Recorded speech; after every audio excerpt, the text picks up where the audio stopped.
MNS မှာကြိုဆိုပါတယ်ဗီဒီယိုလေးလာသိအောင်နိုင်ဖို့ channel လေးကိုတစ်ချက် subscribe လုပ်ပေးပါအားလုံးကိုကျေးဇူးတင်ပါတယ်ကျွန်တော်တို့ဒီနေ့အကြောင်းလေးကကျွန်တော်တို့ကွန်တိုရီကျွန်တော်တို့ရေးကြရပါတော့ကျွန်တော်တို့စာပေးရတယ်ကွန်တိုရီရေးတဲ့အခါမှာကွန်တိုရီကိုကျွန်တော်တို့ဘယ်ကနေရနိုင်မလဲเนาะအဲ့ရနိုင်တဲ့အကြောင်းလေးကျွန်တော်3ပုံစံ3မျိုးကနေကျွန်တော်တို့ရေပုံမှန်3မျိုးကျွန်တော်တို့အဓိကcommonly ပေါ့နော်ကျွန်တော်တို့သုံးနေကြရှိတယ်ပေါ့နော်အဲ့ဒါဘယ်ဟာလဲဆိုတော့သူက3 type ဆိုကျွန်တော်ပြောထားတယ်အဲ့တော့နံပါတ်1ကျွန်တော်တို့ DEM လို့ခေါ်တယ် Digital Elevation Model နော်နံပါတ်2 0.5ကျွန်တော်တို့ CSV test file နော်အဲ့ဒီကောင်လေးကျွန်တော်တို့စာပေတိုင်းလို့ရတယ်နောက်တစ်ခုကျတော့ line object ဒီ3မျိုးရှိတယ်ပေါ့နော်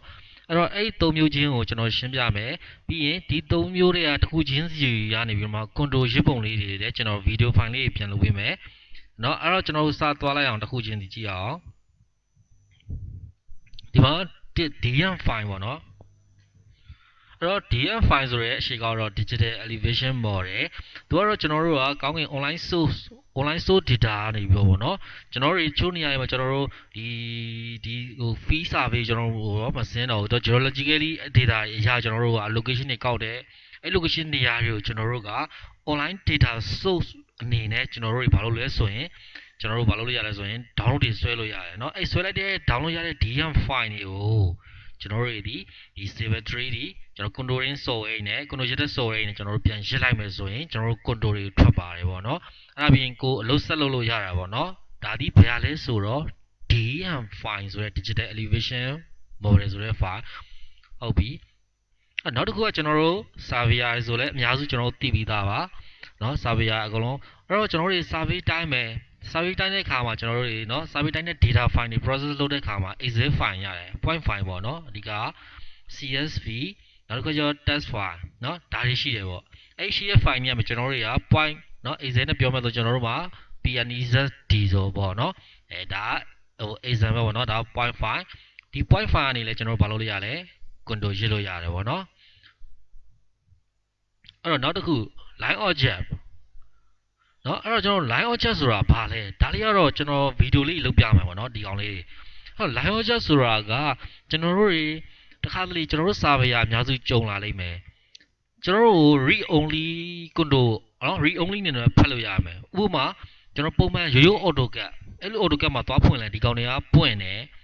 server 3ဒီမှာဖွင့်လဲပွင့်တယ်ပေါ့เนาะသို့တော်ညာလဲဒီ control တွေကိုကျွန်တော်တို့က profile တွေ session တွေလုပ်ချင်တဲ့အခါမှာလုပ်လို့မရတဲ့အနေအထားမျိုးကြုံလာလိမ့်မယ်control ရှိတယ်သို့တော်ညာလဲ session လုပ်လို့မရတဲ့အနေအထားဘောလုံးတွေတွက်လို့မရတဲ့အနေအထားဖြစ်မယ်ဒါဆိုရင်ကျွန်တော်တို့ကဒီ line object တွေကနေပြီးတော့မှကျွန်တော်တို့ဘာလုပ်မလဲဆိုရင်ကျွန်တော် control တွေပြန်ပြီးတော့ဖွဲ့စည်းတိဆောက်ပြန်ရစ်လို့ရတယ်ဒီပုံစံတိုင်းပဲပေါ့နော်သူ့ပုံစံတိုင်းကိုပဲကျွန်တော်တို့ဘာပြန်လုပ်မလဲ control တွေပြန်ရစ်မယ်အဲ့လိုနီးရင်လည်းကျွန်တော်တို့တွေဘာလုပ်လို့ရဆိုရင်ကျွန်တော်တို့ခုနပြောသလိုเนาะကျွန်တော်တို့3 type ပေါ့เนาะဒီ3 type ကနေပြီးတော့ကျွန်တော်ဘာလုပ်လို့ရဆိုရင် control တွေရစ်လို့ရတယ်ပေါ့အဲ့တော့နောက်ဆုံး line object ကနေကျွန်တော်ပြန်ပြောမယ်ဆိုရင် example ဒီမှာပေါ့နော်ဒီလို control ရှိရယ်ဒါဒီကျွန်တော်ဗမာဖွင့်ထားလဲဆိုရင် AutoCAD မှာဖွင့်ထားတာအဲ့ဆိုရင်ဒီကောင်လေးရဲ့ line control line လေးသူ့ကိုကျွန်တော် ID ခောက်ကြည့်မယ်နော် ID ခောက်ကြည့်လိုက်ခါကြရင်နော်သူ့ရဲ့ဒီမှာ F2 နော်နှိပ်ကြည့်လိုက်တဲ့ခါကြရင်ဒီမှာသူ့ရဲ့ Z တန်ဖိုးအဓိကပြောချင်တာနော်ဒီ line object တွေမှာဘာတွေပါလဲဆိုရင် Z value ပါတယ်တနည်းအားဖြင့်နော် HY ကတော့ကျွန်တော်သိမရှိတော့ဘူး Z တန်ဖိုးပဲအဓိကယူတယ်ဒီ Z value လေးကျွန်တော်တို့ရပြီဆိုရင်အဲ့ရနေမှာကျွန်တော်တို့တွေကကွန်တို့ပြန်လုပ်လို့ရတယ်။ဘာမှလဲ Civil 3ဆိုတဲ့ software ထဲမှာအဲ့တော့ကျွန်တော်ဒီဗီဒီယိုလေးတွေကို